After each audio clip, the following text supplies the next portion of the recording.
So কার্টেসীয় গুণজ বা Cartesian product যেটাকে বলা হয় সেটা হচ্ছে আমাদের যদি দুইটা সেট দেয়া থাকে এ,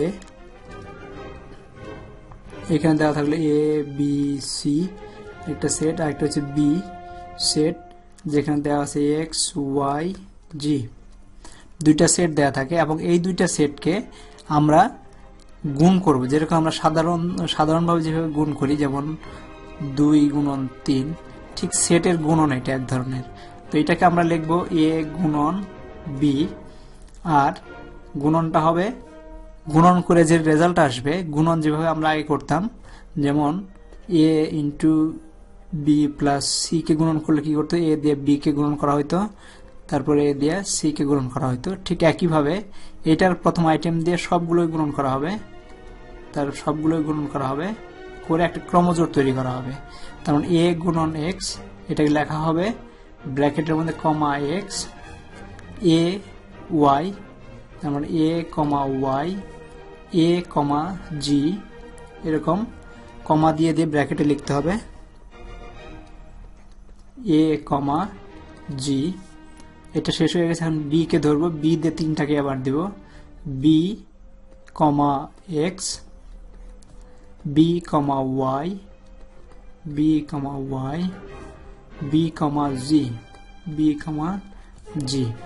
তারপর সি দিয়ে 3টাকে দেব, সি কমা এক্স, কমা সি কমা ওয়াই, কমা সি কমা জেড দিয়ে আমাদের একটা নতুন সেট তৈরি হয়ে গেল, ক্রমজোড়ের সেট। এটা একটা ক্রমজোড় ক্রমজোড় ক্রমজোড় ক্রমজোড়ের যে একটা সেট তৈরি হলো, এটাকে আমরা কার্টেসিয়ান প্রোডাক্ট বলি, যেটাকে আমরা এ ক্রস বি বা এ গুণন বি হিসেবে লিখে থাকি এইভাবে। তো আমরা এখানে যদি দেখি A cross B equals to X Y, এটাকে লিখতে হবে A cross B equals to সেটটাকে লিখতে হবে X comma Y, X is A value of A, তারপর কমা অথবা and Y is the value of B.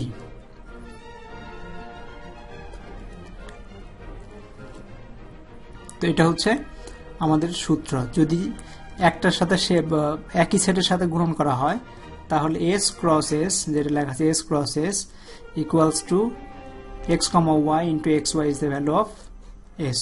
তার মানে এ এর সাথে গুণন হবে, এ বির সাথে গুণন হবে, এ সির সাথে গুণন হবে, বি এর সাথে গুণন হবে, বি বির সাথে গুণন হবে, বি সির সাথে গুণন হবে।